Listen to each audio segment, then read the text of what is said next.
This movie is so beautifully filmed.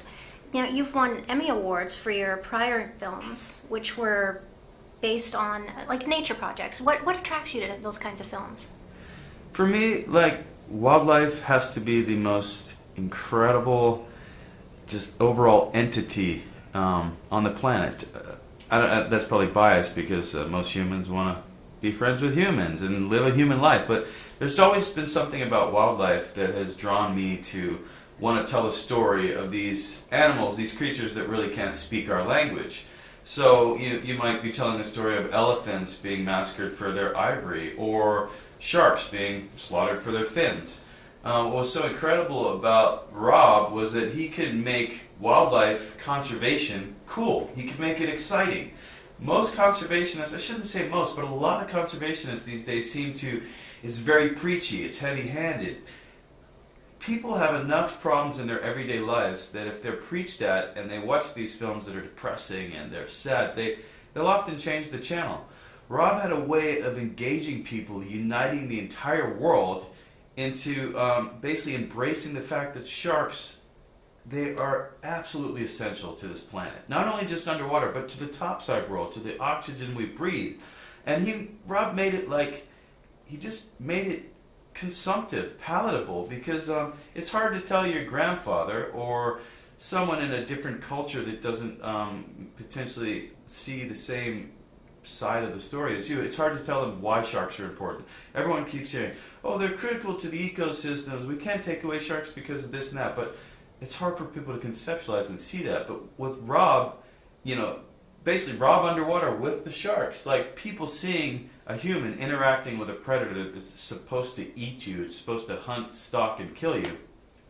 It just changed people's perspective and created a new dialogue for people to start, hey, you know what, maybe sharks should be protected, and look how beautiful they are, and look at, I just have massive respect for Rob because, like, well, yeah, anyway, sorry, I'm losing my train of thought here. Well, this movie is so beautiful, and you do get to see Rob interacting with sharks, which is incredible. You've filmed a number of movies about sharks. What has been the most challenging shark to film? The most challenging shark to film? Wow. I tried to actually film the Greenland shark here in Canada, but I struck out. We couldn't find it. And, as most people hopefully are aware, now many shark species are under threat, so it is becoming harder and harder to find these large aggregations of sharks. And filming sharks could be very challenging. And what was so cool about Rob is he was the consummate professional, whether it was film, whether it was conservation, whether it was him just being your friend. He was 100% every time, and he was very critical when it came to your camera work. If you didn't get the perfect shot that was in focus, framed well, perfectly exposed, he would let you know about it. Not in a mean way, but like you had to be at the top of your game when working for Rob because he wanted to get his message out and he wanted it to be mind-blowingly beautiful, because a lot of people are just looking at the pretty pictures. They might just be glossing over the fine print or the message. But when you can tell the story through images, which Rob was like a wizard at, it was just an honor to work side by side with someone like that, and his knowledge of the animals is another thing. You could be the best cameraman in the world, but if you don't have a knowledge of how to interact with a great white shark underwater, you might get eaten by that shark. So Rob had intimate knowledge with many different species, and he brought it to the world. And it's just so cool to see it in such high quality. I mean, we're using the same camera technology that Hollywood uses. The X-Men movies, James Bond, Pirates of the Caribbean, we're shooting with the same camera. So we're basically creating these Hollywood superstars when it comes to sharks. And out of all wildlife creatures on the planet, sharks are the most famous. They've got their own week of television. There's over 500 species. People, I mean, there's baseball teams, hockey teams, named after the sharks, and I just think, to me, they're the most, spectacular predators on the planet, and the most polite predators. Like, I've filmed polar bears, lions, crocodiles. You can't really get in amongst the pride of lions while they're feeding on a buffalo with a wide-angle lens and take portraits of them, whereas you could jump in the water with sharks in a feeding frenzy on a bait ball on a dead whale And they're just so focused and so good at their jobs that they know, I want to eat that, not you. Sometimes they make mistakes, but you know, everybody makes mistakes. Wow. How did you first meet Rob, and how did you get involved with this film? Rob reached out to me because he wanted to utilize my fin camera technology, which is putting these remote cameras with data loggers that record depth, temperature, speed, acceleration. You could profile the entire shark's hunt. And he wanted to put them on great hammerheads that were being targeted in Florida.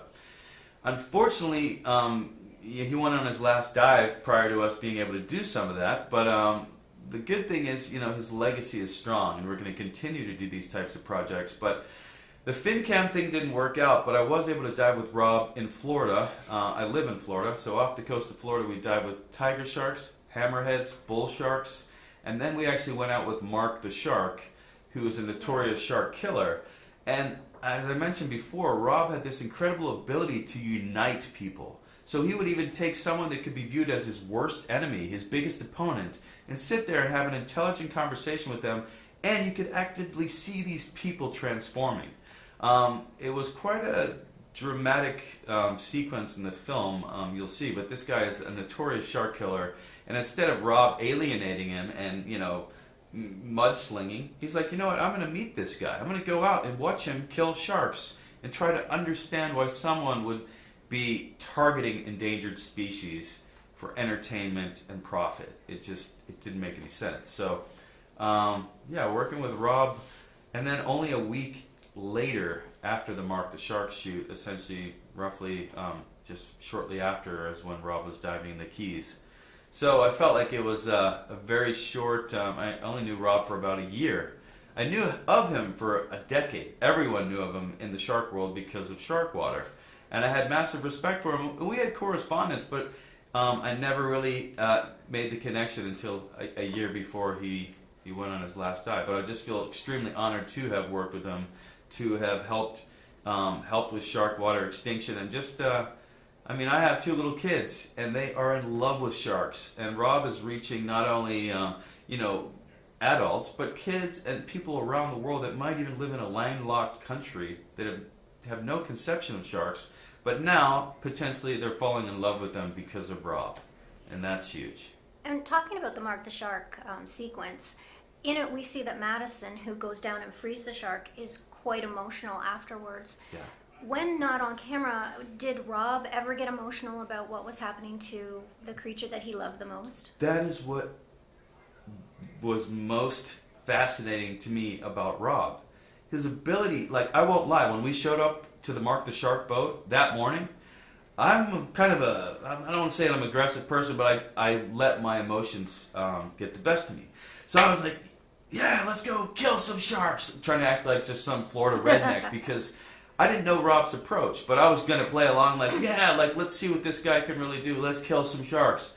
And Rob pulled me aside. He's like, hey, man, let's let him, you know, don't hate this guy. Let him, because he could, I was sort of doing it sarcastically and angrily, and Rob was able to transform and put himself seemingly in another state of mind in order to maximize the mission, maximize the effectiveness of what he was trying to accomplish. In this case, he was trying to get inside the head of the world's greatest shark murderer and try to understand why he would do that. Was it for the fame? Is it for the money? Are you starved for attention?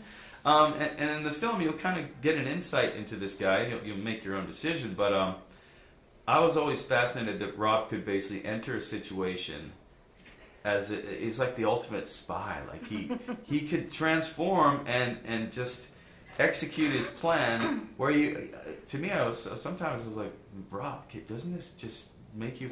And he's like, he had a bigger picture. I mean, this was it. He knew that, you know, if you get aggressive with this guy in the field and he doesn't give you the true side of the story, then you've failed. But if you interact and get the story and broadcast it to the world, then you've succeeded. So anyway. Amazing. And that's who he needed to be to get this kind of film. Yeah. I know you've given back to the ocean community by donating shots from your portfolio. How would you encourage others to help the ocean and sharks? What advice would you give them? A lot of people ask me what they can do to help the ocean, what they can do to help sharks, because it can seem quite a distant concern or like an issue that for people that don't live near the ocean or have no access or understanding of it. I mean, awareness. Just basically spreading the word that if you've had an encounter with a shark that was positive, if you know people that are out there making films about sharks, just spreading the word to people that aren't in the circle. Because everyone that's going to come to this screening likely knew Rob or worked with him. So of course we're all going to love the movie because we love sharks, we love Rob, and we know what an incredible movement this is. But the people that sharks aren't even on the radar, they're actually... Now we can see from this film, they are being affected. They are consuming sharks, whether it's pet food, whether it's makeup, whatever it is. Like, everyday humans are consuming sharks and part of the problem and could be part of the solution if they understood what they're doing. And this is helping bridge that gap. So I think just people trying to spread the positive word, and if you're in the position to donate funds, there's many amazing organizations out there that are continuing to do conservation work, and Sharkwater will continue. So yeah. What are you most proud about in having been part of Sharkwater Extinction? Just being part of Sharkwater Extinction makes me the most proud. Rob was someone I always looked up to. I've shot over 100 shark films. I won 2 Emmy Awards, but there's nothing that I've worked on that I think is as noble, as important, as valuable as this film. The films I work on, they're exciting, they look cool, you see sharks jumping out of the water, but I ultimately have no creative control over the final edit. A lot of it's run by the big networks, and a lot of the networks are driven by ratings. So it's hard to sometimes, especially I'm underwater filming these amazing sequences. It's beautiful, it's peaceful, it's essentially silent. And then you watch the film and there's explosions and a dinosaur roaring in the background and a shark swimming just as placidly as it was when I filmed it. Yet you add the human element of just chaos and hype. And then you get, you know, a biased, you know, deceiving perception of sharks. So for me, just being a small part of Sharkwater, and Rob reaching out to me to be a part of it was a massive honor. So I'm just glad that the world can see the fruits of his labor and that they're going to continue. You know, Rob, yeah, he left us too soon, but he's still here and he's still changing the world. And finally, tell me, what is your best memory of Rob? My best memory of Rob. That's a tough one. One of the, I was filming with Rob, Great Hammerheads off the coast of Florida, and we were at about 75 feet down on a shipwreck, and we were waiting, and we both kind of looked at each other for a second like, man, is this shark going to show up? Like, are we going to, you know, like any other project, every day you don't accomplish what you went there for. It's another day, you got to budget out, you got to... anyway, we're looking at each other like, hey, is this shark gonna show up? And then suddenly, right in front of us, there was this great hammerhead. Came straight in. It was almost like the hammerhead was waiting for us to let our guard down. I'm like, Rob, where's these freaking sharks? Whoa, right there. And to me, like, Rob was... I'm sorry, I'm losing my train of thought, but just spending time with Rob underwater, you could just tell he had the sharks liked him. they how could they not? But yeah, I can't really. I'm kind of at a loss for words. Well, thank you for talking to me today, and enjoy the premiere today. I'm excited. It's gonna be good. Yeah. Thank you. Thank you.